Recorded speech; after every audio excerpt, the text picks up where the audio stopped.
চা নাও। শুনছো?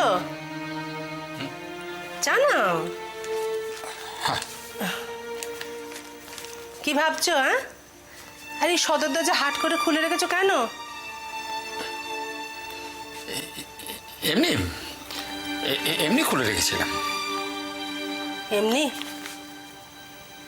এমনি খুলে রেখেছো নাকি বড় ছেলেটা ফেরার অপেক্ষায় সময় গুনছো? না, এমনি বসেছিলাম। এমনি বসেছিলে? এতগুলো বছর হয়ে গেল তোমার সঙ্গে ঘর করছি। হ্যাঁ গো, এখন আমি তোমায় চিনব না?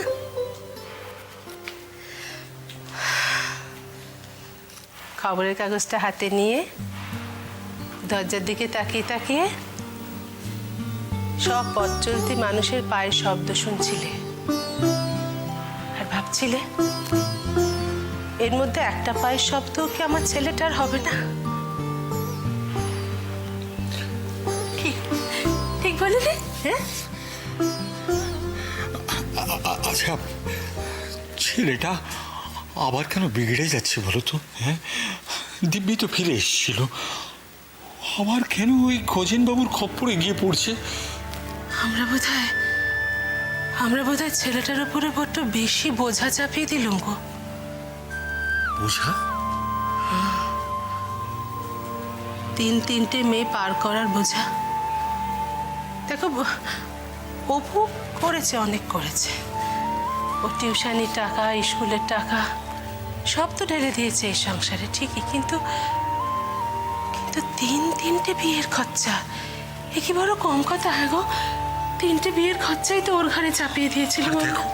আর দেখো, আমরা কোনোদিন ওর কাছে জানতেও চাইনি যে এত টাকা ও কোত্থেকে আনছে। হ্যাঁ গো, আমাদের ছেলেটা আবার খারাপ হয়ে যাচ্ছে না তো? না না না না, সে ভয় নেই রোহিণী, আমার ছেলেকে আমি চিনি, ও খারাপ হওয়ার ছেলে নয়। আমার ভয় অন্য জায়গায়, জানো? কি ভয়? ও কোনো খারাপ কাজে জড়িয়ে পড়তে বাধ্য হচ্ছে না তো? মানে নিজের অজান্তে কোনো বিপদে পড়ে যাবে না তো? বিপদ? কি বিপদ হবে? আমার ছেলের কি বিপদ হবে? কোনো বিপদ হবে না তো? আর যদি হয়, আমি তো মা, আমি আটকাতে পারবো না? হ্যাঁ, আমার ছেলের কোনো বিপদ হলে আমি মা হয়ে আটকাতে পারবো না? আমরা বাপ মা হয়ে কিচ্ছু করতে পারবো না? কি গো, কি গো, কি গো? হ্যাঁ, কষ্টটা তো সেখানেই, কষ্টটা তো সেখানেই গো। সে যে কথায় বলে না, বুড়ো বাবা মা, অসহায়, অপারগ। আমার তো নিজেকে এখন তাই মনে হচ্ছে। আমার বোধহয় আর কিচ্ছু করবার নেই, জানো? এতই বুড়ো হয়ে গেলাম আমি, শুধু তাকিয়ে তাকিয়ে দেখবো ছেলেটার ক্ষতি হয়ে যাচ্ছে। এইভাবে দেখতে দেখতেই একদিন বোধহয় পৃথিবী ছেড়ে চলে যাব। ওভাবে বলো না, আমার বড় ভয় করে।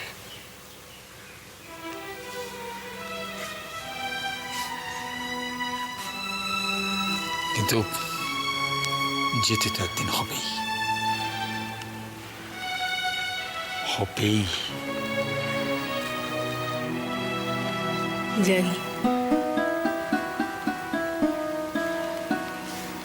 যেতে তো হবেই।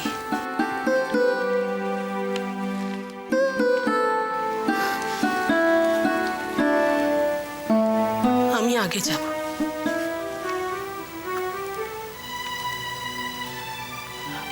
আমি তো তোমার ছেড়ে কোনোদিন একা থাকিনি, দেখে নিও, আমি আগে যাব। মীরা মা, তুমিও বসে পড়ো না। খেতে। দাঁড়া, রুদ্র আসুক আগে। রুদ্র কি আর ব্রেকফাস্ট করার এনার্জি আছে নাকি? সারা রাত না জানি কোথায় কাটিয়ে ছেলেটা, এই তো একটু আগে বাড়ি ফিরেছে। আমার মনে হয় ও এখন রেস্ট নেবে। ওকে তো চিনি, ব্রেকফাস্টে পেলেও আসবে না। মানুষকে চেনা কি অত সহজ রাজেশ্বরী? কত মানুষকে মনে হয় চিনি, সারা জীবন চিনেও শেষে মনে হয় অচেনা। আমি বুঝতে পারছি না এত কথা কেন হচ্ছে। আসলে তুমি জীবনের একটা দিকই তো কেবল দেখো। মীরা, সকাল সকাল তোমার কাছ থেকে জীবন দর্শনের ক্লাস নিতে আমার না একদম ভালো লাগছে না। কি হচ্ছে কি এটা সকালবেলা? ভালো লাগছে না আমার। দেখো দাদা, কি চাস তুই? আমি ব্রেকফাস্ট টেবিল ছেড়ে উঠে যাই? না না, তুমি খাও, আমি গিয়ে দেখছি রুদ্রর কি হলো।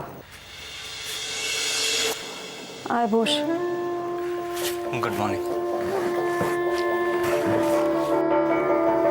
হ্যাঁ রে, ডাক্তার তো আজ এলো না। হ্যাঁ, এসেছিল। আসবেন না আবার? সকাল সকাল এসে চেক আপ করে গেছেন। জানো মীরামা, আজকে ডক্টর সৎপতি কি বলে গেলেন? বলে গেলেন বাবাকে যদি সকালবেলা না দেখেন তাহলে নাকি ওনার ভালোই লাগে না, কাজে নাকি মনই বসে না ওনার। সত্যি শত্রুঘ্ন ছেলেটা, ওকে যত দেখছি তত ভালো লাগছে। এমনভাবে চিকিৎসা করে যেন আমি ওর কত আপন লোক। জুস চলতে পারে। ঠিক আছে, নিয়ে আসছি। ও দোয়েল, জুসটা যেন অরেঞ্জ জুস হয়, তাই তো? আমি জানি আপনি অরেঞ্জ জুস খেতেই ভালোবাসেন।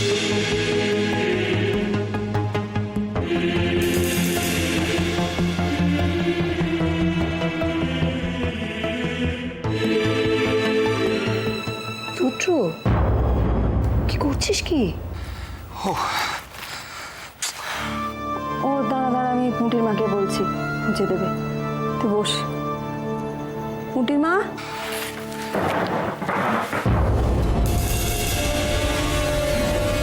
তুই উঠলি কেন? খেয়ে যা।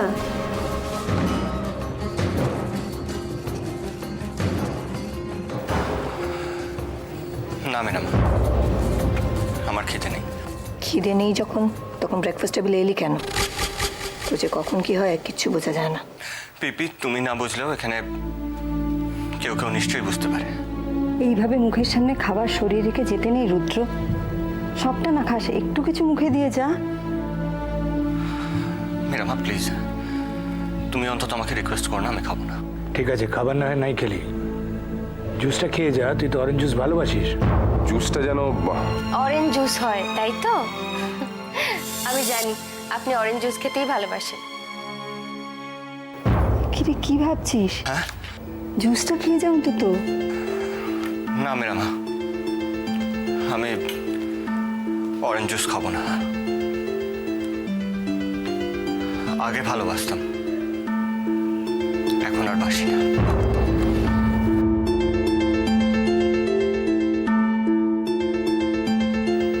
দেখেছো দেখেছো, ছেলেটা সকালবেলা কিচ্ছু না খেয়ে চলে গেল। এরপর সারাটা দিন কোথায় খাবে কি খাবে তার ঠিক নেই। কি যে হয় না এই ছেলেটার।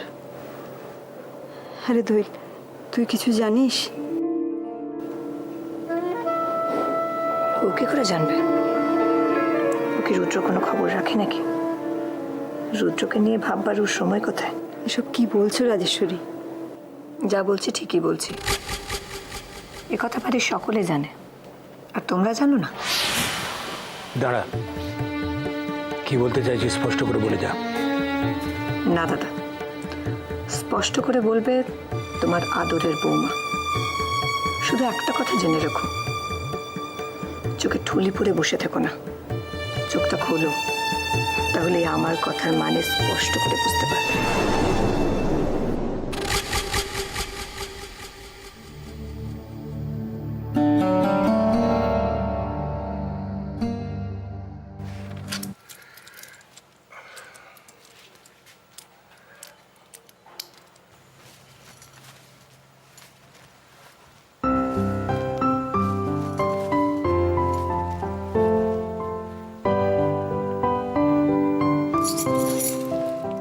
গুড মর্নিং বাবা। Good morning. এসো মা, এসো এসো। জানো তো এই সকালবেলা রোদ্দুর উঠলে যেরকম মনটা আনন্দে ভরে যায় না, তোমাকে দেখলে আমার আনন্দে মনটা ভরে যায়। আর আজকে তোমাকে দেখে আমি কাজে বেরোবো তো, আজকে আমার দিনটা দারুণ দারুণ দারুণ দারুণ ভালো যাবে। তাই অবশ্য আজকে আপনাকে একটু বেশি ভালো লাগছে। হ্যাঁ জানো তো মা, তুমি যখন থেকে এই বাড়িতে পা দিয়েছো না, তখন থেকে তো আমার বয়স কমে গেছে। কি ব্যাপার বলতো? এখন নিশ্চয়ই ব্রেকফাস্ট করনি, আমার জন্য ওয়েট করছো? মেয়ে কোনোদিন বাবাকে ছেড়ে ব্রেকফাস্ট করছে এরকম হয়েছে? ঠিক বলছো মা, বাবা আর মেয়ে একসঙ্গে ব্রেকফাস্ট করবে। চলো চলো চলো চলো চলো। এক মিনিট, ওষুধ খাওয়া হয়েছে? এই ইয়ে না, মানে আজও ভুলে গেছি। কিন্তু কিন্তু তুমি কি করে জানলে যে আমি ওষুধ খাই সকালে? কি করে আবার জানবো? মায়ের কাছ থেকে। আপনি সেই ওষুধটা খেতে রোজ ভুলে যান, এটাও আমি জানি। কিন্তু পেশেন্টরা যখন ওষুধ খেতে ভুলে যায় তখন আপনি তাদেরকে যথেষ্ট বকাবকি করেন কেন? খুব খুব অন্যায় করি। একটা কাজ করবো, এবারে একদিন আমি নিজেকে নিজে খুব করে বকে দেবো, খুব করে এই দেখো পেনটা আবার কোথায় ফেললাম? এই সকালবেলা বেরোবার সময় না কিছু একটা ভুলবই আমি। পেনটা যে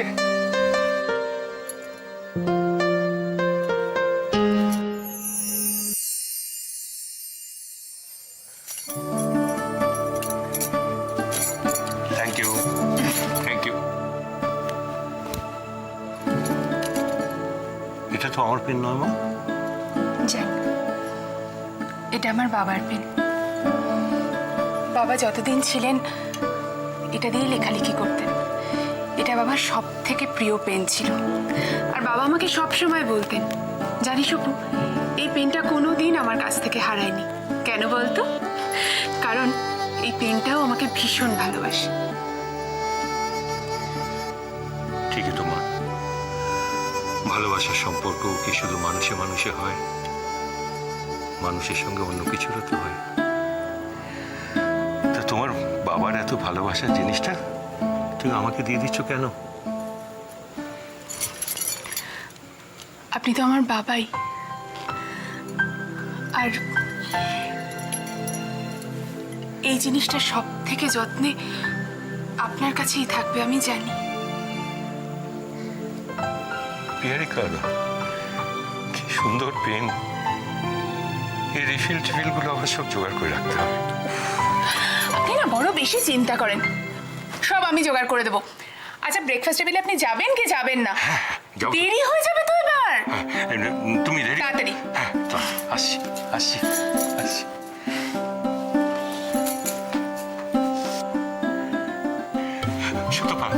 শুধু জানো অপর্ণা না এই পেনটা আমার দিল। ওর বাবার পেন, ওর খুব পছন্দের পেন। জীবনে কিছু কিছু উপহার না মনটাকে ছুঁয়ে যায়। মেয়েটা সত্যি অন্যরকম গো। একদম অন্যরকম। শুধু আমরা নিশ্চয়ই এই জীবনে কিছু পুণ্য করেছি, যার জন্য অপর্ণার মতো মেয়ে আমাদের ঘরে এসেছে। কই গো? কি গো, ঘুমাচ্ছিলে নাকি? না না কাকিমা, একটু পড়ছিলাম তো তাই আর কি। তা আপনার হাতে এগুলো কি? ওই রাইয়ের জন্য একটু কাজের জোগাড় করে নিয়ে এলাম। তা তিনি কোথায়? রাই তো এক্ষুনি এখানেই ছিল, কোথায় যে গেল? ওকে কিছু বলতে হবে? বলতে হবে না, শুনতে হবে। ভালো মানুষের মেয়ে বলেছিল একটু যেন কাজের জোগাড় করে দিই। তা আমি তো মুখ্য সূক্ষ্ম মানুষ বাবু, ওই বড় বড় অফিসে গিয়ে তো কাজের জোগাড় করতে পারবো না। এই কাজগুলো জোগাড় করে এনেছি। এই ব্লাউজে হুক বসানো, শাড়িতে ফলস পার বসানো, হেম করা, সেলাই। তা হ্যাঁ গো, মেয়েটা এই কাজগুলো করতে পারবে তো? জানে তো? সেটা তো আমি জানি না।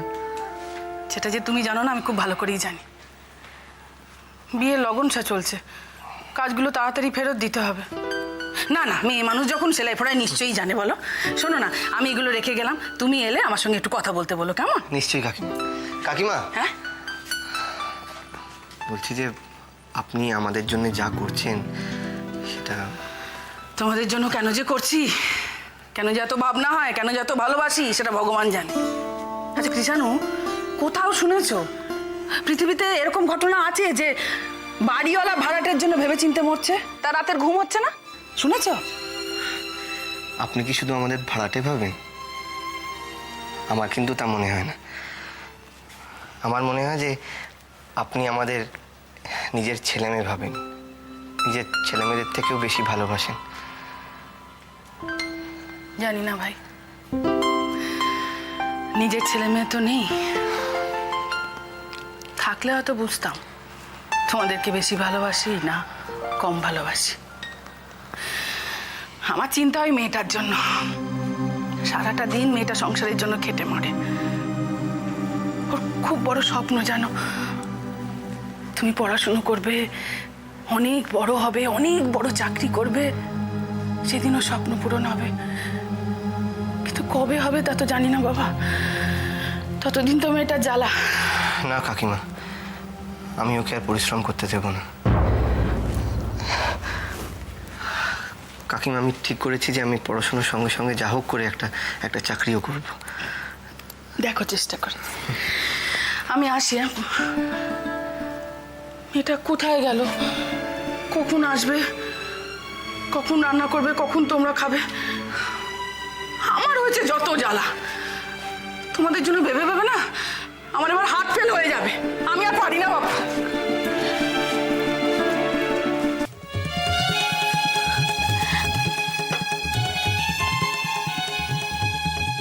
ও কি করে জানবে? ও কি রুদ্র কোনো খবর রাখে নাকি? রুদ্রকে নিয়ে ভাববার ওর সময় কোথায়?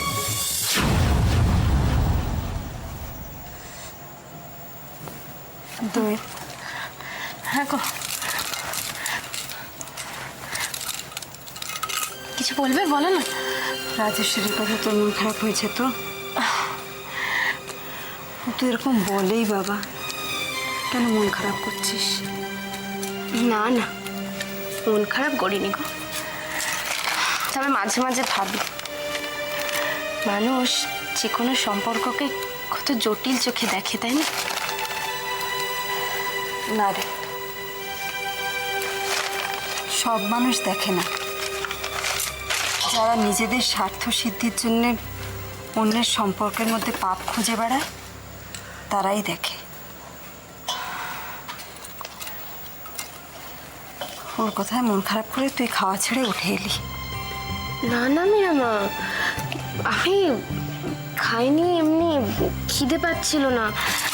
আসলে আমার একদম খেতে ইচ্ছে করছে না। খিদে পেলে খেয়ে নেবো, তুমি চিন্তা করো না। আমার চোখকে ফাঁকি দিবি? রুদ্র খেলো না বলে তুইও খেলি না। না না, তা নয়। সেরকম যদি হতো তাহলে তো আমাকে রোজই উপোস করে থাকতে হতো, অর্ধেক দিনই তো না খেয়ে চলে যায়। সেই তো, তুই তো ভীষণ সময় মতন রোজ খাওয়া দাওয়া করিস। চেহারার কি হাল হয়েছে দেখেছিস? একবার আয়নার সামনে গিয়ে দাঁড়া। সে তো আমি রোজ দাঁড়াই মীরামা, তবে আগের মতো নয়। জানো তো, বিয়ের আগে ঘন্টার পর ঘন্টা আয়নার সামনে দাঁড়িয়ে থাকতাম। নিজেকে সব থেকে সুন্দরী বলে মনে হতো। আমার রূপ নিয়ে আমার কি গর্ব ছিল। আর মাকে সবসময় বলতাম, মা আমাকে এই ক্রিমটা এনে দাও, ওই কসমেটিক্সটা এনে দাও। কিরে গিয়ে যে তোমার একটা কিচ্ছু এনে দিত না, দিদি দিত মাঝে মাঝে। আমার খুব গর্ব ছিল বাড়ির মধ্যে সব থেকে সুন্দরী দেখতে। এবারের লোকেরা আমাকে সুন্দরী বলে নিয়েও এসেছিল। এখন আর শুধু সিঁদুর পরা ছাড়া আয়নার সামনে দাঁড়াতে সেরকম ইচ্ছে করে না। কি হবে? আমি বুঝি রে, আমি সব বুঝি। তোর দুঃখ আমি বুঝি রে। তুই আচ্ছা মীরামা, কি এমন দোষ করেছি বলতে পারো, যার জন্য আমি শুধু এবারে বউ হতে পারলাম, রুদ্র স্ত্রী হতে পারলাম না? কি অন্যায় বলো না মীরামা আমার?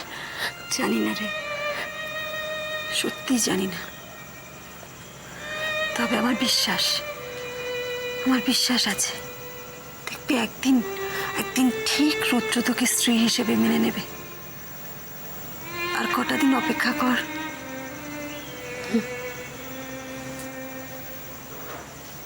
অপেক্ষা।